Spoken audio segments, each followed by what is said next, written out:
అంగన్వాడీల సమ్మె కొనసాగుతోంది. పోలీసులు డెడ్ లైన్ పెట్టినా ధర్నా చౌక్ నుంచి అంగన్వాడీలు కదలలేదు. ఎస్మా ప్రయోగించిన సమ్మెను ఉధృతం చేస్తామని అంగన్వాడీలు హెచ్చరిస్తున్నారు. ఇదే అంశానికి సంబంధించి పూర్తి అప్డేట్ మా ప్రతినిధి లీలా చెప్తారు లైవ్ లో.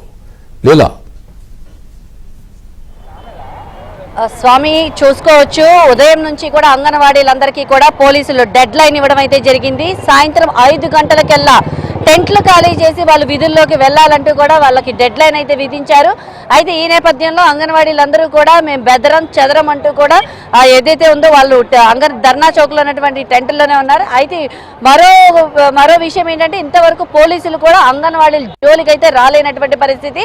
అయితే వీళ్ళు భవిష్యత్ కార్యాచరణ ఎలా ఉండబోతుంది, ఈ సమ్మెని ఎంత ఉధృతం చేయబోతున్నారనేది వారి మాటల్లో అడిగి తెలుసుకుందాం. ఇక్కడ ఈ ఉద్యమాన్ని మొదటి నుంచి దగ్గరుండి నడిపిస్తున్నటువంటి ఉద్యమ నేతలు, ఉద్యమకారులు ఉన్నారు. మేడం చెప్పండి, అంటే చూడొచ్చు పోలీసులు మీకు డెడ్ లైన్ విధించారు, వచ్చి ఎవరైతే ఉన్నారో అంగన్వాడీలు అందరూ కూడా వచ్చి విధుల్లోకి హాజరు కావాలని. సో ఇప్పటివరకైతే మిమ్మల్ని అయితే ఎవరు పోలీసులు వచ్చి అయితే మొత్తం టెంట్లు పీకుతాము, ఖాళీ చేసి వెళ్ళిపోవాలన్న వాళ్ళు ఎవరు మీ జోలికి ఇప్పటివరకు మీ జోలికి రాలా. సో ఏంటి ఇప్పుడు మీ భవిష్యత్ కార్యాచరణ ఎలా ఉండబోతుంది ఏంటి? మేము ముందే చెప్పాం, మా భవిష్యత్ కార్యాచరణ ఇవన్నీ కూడా పరిస్థితులకు అనుగుణంగానే ఎప్పటికప్పుడు మేము మా నిర్ణయాన్ని రూపొందించుకుంటాం. మా మొత్తం అందరం మాట్లాడుకుని ఒంటరిగా ఎవరము కూడా నిర్ణయాలు తీసుకోము. కాబట్టి ప్రభుత్వం అయితే టెంట్లు ఖాళీ చేయించాలని చెప్పి ప్రయత్నం చేసింది.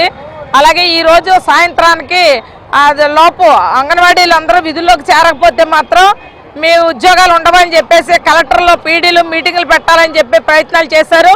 ఆ మీటింగ్లు ఏ జిల్లాలోనూ కూడా కలెక్టర్లో పీడీలు పెట్టే మీటింగ్కి ఒక్క అంగన్వాడీ వర్కర్ కూడా హెల్పర్ కానీ మినీ కానీ ఎవరు వెళ్ళలేదు. అలాగే ఈ రోజున రాష్ట్ర ప్రభుత్వానికి ఒకటే చెప్పదలిచాం, మీరు చేతనైతే అంగన్వాడీల డిమాండ్లు పరిష్కారం చేయండి, పరిష్కారం చేసి వేతనాలు పెంచండి. అప్పుడు అంగన్వాడీలు సమ్మె విరమిస్తారు, మీకు ఆ గౌరవం దక్కుద్ది. అంతే తప్ప ఎస్మా ప్రయోగించారు అత్యుసమంది. మరి ఇప్పుడు ఏం చేస్తారు, మీరు ఏం చేస్తారో తేల్చుకోవాల్సింది మీరు. మేము మాత్రం ఒకే మాట మీద ఉన్నాం. ఈ రాష్ట్రంలో 1,00,000 మంది పైగా అంగన్వాడీలు ఒకే తాటి మీద నిలబడి ఉన్నారు, ఐక్యంగా ఉన్నారు. వీళ్ళందరూ కూడా మీకు ఒకటే చెప్తున్నారు, మాకు వేతనాలు పెంచండి, గ్రాడ్యుయేట్ ఇవ్వండి. మీరు 10 డిమాండ్లు పరిష్కారం చేసామంటున్నారు. 10 డిమాండ్లు పరిష్కారం చేస్తే 4 జీవోలు ఇచ్చారు. మిగిలిన జీవోలు అయ్యి మీ అబద్ధ ప్రచారాన్ని ఆపండి అని చెప్పేసి మరోసారి డిమాండ్ చేస్తున్నాం. అయితే మరికొంతమంది ఉద్యమకారులు ఉన్నారు.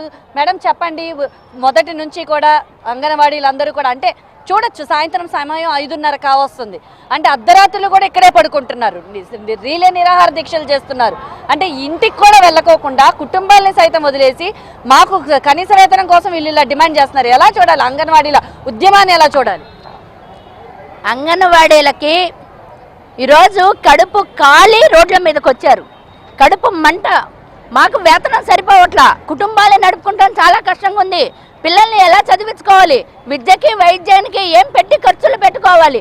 కాబట్టి మాకు ఈ 4.5 సంవత్సరాలుగా అనేక మంది అధికారులకి, మినిస్టర్లకి, ముఖ్యమంత్రులకి అందరికీ మెమోరాండాలు ఇచ్చాం, ఎక్కే గడప దిగే గడప. కానీ 4.5 సంవత్సరాలుగా కూడా ప్రభుత్వం నుంచి స్పందన రాలేదు. అందుకనే డిసెంబర్ 12వ తారీఖు నుంచి సమ్మెలోకి వచ్చాము. మేము ఈరోజు న్యాయ పోరాటం చేస్తున్నాం. ఇప్పుడు ప్రజలందరూ గమనిస్తున్నారు ప్రభుత్వాన్ని. అంగన్వాడీల మీద ఎస్మా ప్రయోగం ఇచ్చడం ఏంటి అనేది. మేమేమి అత్యవసర సేవలకి రాము. మరి బొత్స సత్యనారాయణ గారు మొన్న చర్చలకు వెళ్ళినప్పుడు అన్నాడు, ఆయన నువ్వేమన్నా అత్యవసర సేవల మీది, మిమ్మల్ని తీసేస్తే 100 మంది లైన్లో ఉంటారు అన్నాడు. అసలు నువ్వు తీసేయడానికి నీకేం హక్కు ఉంది? నన్ను నువ్వు తీసేసే హక్కు నీకు లేదు. నాది సెంట్రల్ గవర్నమెంట్ స్కీము, ఓన్లీ స్టేట్కి ఒకదానికి కాదు. కాబట్టి మేము స్కీమ్ వర్కర్లు, మమ్మల్ని తీసేసే హక్కు మీకు లేదు. మాకు కనీస వేతనం ఇవ్వట్లేదు, గౌరవ వేతనం ఇస్తున్నావు. కాబట్టి నువ్వు వెంటనే ఇప్పటికైనా సరే, నువ్వేదో డెడ్ లైన్లు పెట్టాను, మొన్న 5వ తారీఖు పెట్టారు. కలెక్టర్లు, పీడీలు, సిడిపి వాళ్ళందరూ పిలిచి మీరు రేపు సాయంత్రం 5 గంటల లోపు జాయిన్ అవ్వకపోతే మిమ్మల్ని అందరినీ తీసేస్తా అన్నారు. ఆ రోజు కూడా రాత్రి 7 దాకా వాళ్ళు టెంట్లోనే ఉన్నారు. మళ్ళీ ఈ రోజు కూడా సాయంత్రం 5 గంటలకు అన్నారు. 5 దాటిపోయింది. నువ్వు ఇచ్చిన జీవో నెంబర్ 2 రేపు మీ నాలిక గీసుకుంటానికే ఉపయోగించుకోండి అని చెప్పేసి మేము చెప్పదలుచుకున్నాం.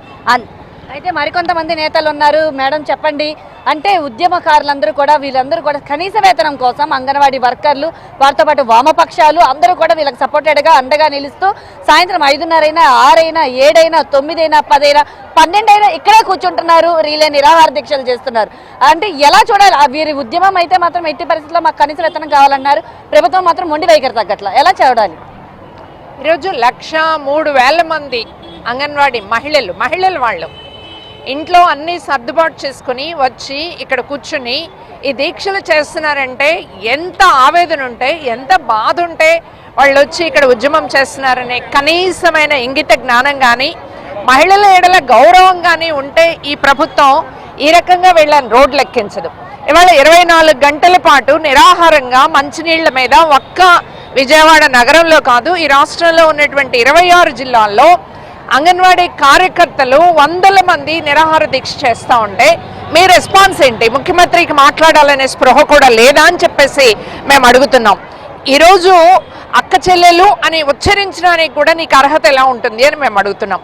ఎస్మా చట్టాన్ని తీసుకొచ్చావు కదా, ఎస్మా చట్టాన్ని తీసుకొచ్చి ఏం చేసావు నువ్వు? మిమ్మల్ని ఉద్యోగాల్లో నుంచి ఓడగొట్టేస్తాం, మీ టెంట్లు పీకేస్తాం, మిమ్మల్ని అరెస్ట్ చేసేస్తాం, మిమ్మల్ని ఇంటికి పంపించేస్తాం. బొత్స గారు మాట్లాడారని చెప్తున్నారు కదా, మిమ్మల్ని తీసేస్తే 1,000 మంది 100 మంది క్యూలో నిలబడతారు అని చెప్పేసి మేము చెప్తున్నాం. ఈ 1,00,000 మందిని ఇళ్లకు పంపించి మీరు కనుక ఎస్మా ఉపయోగించామని అరెస్టులు చేస్తే 1,00,000 మంది క్యూలో నిలబడటమే కాదు, ఇంకొక 10 లక్షల మందిని క్యూలో నిలబెట్టి మిమ్మల్ని అందరినీ ఇంటికి పంపిస్తారు, గుర్తుపెట్టుకోమని చెప్పేసి చెప్తున్నాం. అది ఓవరాల్ గా చూశారు కదా స్వామి, ఎలాంటి పరిస్థితి నెలకొందనేది మీకు క్లియర్ గా కనిపిస్తుంది. ఖచ్చితంగా జగన్మోహన్ రెడ్డికి నూకలు చెల్లిపోయాయి, టైం దగ్గరికి పడింది కాబట్టి ఇలాంటి అస్త్రాలు ప్రయోగిస్తున్నాడు. ఎస్మా లాంటి అస్త్రాలు కూడా మమ్మల్ని ఏమీ చేయలేవు, వాటిని మమ్మల్ని బెదరకొట్టలేవు, చెదరకొట్టలేవు అంటూ కూడా వీరందరూ కూడా ఒకటే చెప్తున్నారు. ఇప్పుడు ఈ రోజు రాత్రి అయినా సరే, అంటే రీలే నిరాహార దీక్షలు ఎప్పటికీ కూడా వాళ్ళు మొదలుపెట్టి కూడా ఇది 5వ రోజు. అయితే రీలే నిరాహార దీక్షలు చేపట్టి రాత్రులు కూడా ఇక్కడే పడుకొని 2 బ్యాచ్లుగా ఉంటూ వాళ్ళు ఉదయం 11 గంటలకి ఒక బ్యాచ్, అలాగే అర్ధరాత్రి వరకు ఒక బ్యాచ్ కూడా 2 బ్యాచ్లుగా కూడా వీరు ఇక్కడే ఉండి వారి పోరాటాన్ని అయితే కొనసాగిస్తున్నారు. ఎలాంటి ఎస్మాలు ప్రయోగించినా మేము ఎక్కడికి వెళ్ళాం, చెదరం బెదరం, ఇదే టెంట్లో ఇక్కడే కూర్చుంటాం. ఒకవేళ టెంట్లు పీకేసినా కూడా ఇక్కడే కూర్చొని మా పోరాటాన్ని అయితే చేస్తాం, కానీ మేము ఎవరైనా డ్యూటీకి అయితే వెళ్ళమని